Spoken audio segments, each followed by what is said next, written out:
Welcome back to my channel. আজকে মূলা দিয়ে আমি কিমচি বানাবো। কোরিয়ানদের একটা ফেভারিট খাবার কিমচি, ওইটা আমি আজকে বানাচ্ছি এবং আপনাদের সাথেও শেয়ার করতেছি। মূলা ভালো করে ছিলে কুটে নিয়েছি, যে দেখাচ্ছি পেঁয়াজ রসুন এবং 3-4টা কাঁচামরিচ গ্রেভি করে নিয়েছি, মরিচের গুঁড়ো নিয়েছি, আর এটা নিয়েছি একটা চালের গুঁড়ো দিয়ে গ্রেভি বানাচ্ছি, ওটা নিচ্ছি।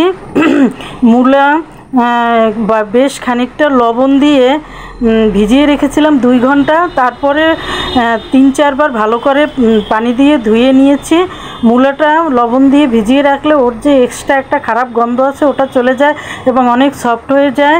দেখতে পাচ্ছেন, মানে আমি পেঁয়াজ রসুনের গ্রেভিটা দিয়ে দিচ্ছি, তারপরে দিলাম মরিচের গুঁড়ো, তারপর ম্যাগি মশলা, তারপর টমেটো কেচাপ দিয়ে দিলাম 1 টেবিল চামচ, তারপরে সয়া সস দিয়ে নিচ্ছি 1 টেবিল চামচ দিলাম, তারপরে চালের গুঁড়ো দিয়ে একটা গ্রেভি বানিয়েছি ওটা দিয়ে দিচ্ছি, দিয়ে দিলাম 1 মুঠ চালের গুঁড়ো, একটু পানি দিয়ে গুলে জাল করে নিয়েছি, ওটা দিয়ে ভালো করে ম্যারিনেট করে নিচ্ছি। কোরিয়ানদের এই খাবারটা দেখি কেমন লাগে, তাই আমি আজকে প্রথম বানাচ্ছি এবং আপনাদের সাথেও শেয়ার করতেছি। দেখতে তো ভালোই লাগে। এরপরে দেব 2 টেবিল চামচ ভিনেগার এবং 1 টেবিল চামচ চিনি। বাস, এ দিয়ে আমি ভালো করে গ্রেভিটা বানিয়ে নিচ্ছি। পেঁয়াজের কলি দিয়েও কিমচি বানানো হয়, ওটাও যেদিন বানাবো আপনাদের দেখাবো। আজকে মূলা দিয়ে কিমচি বানালাম।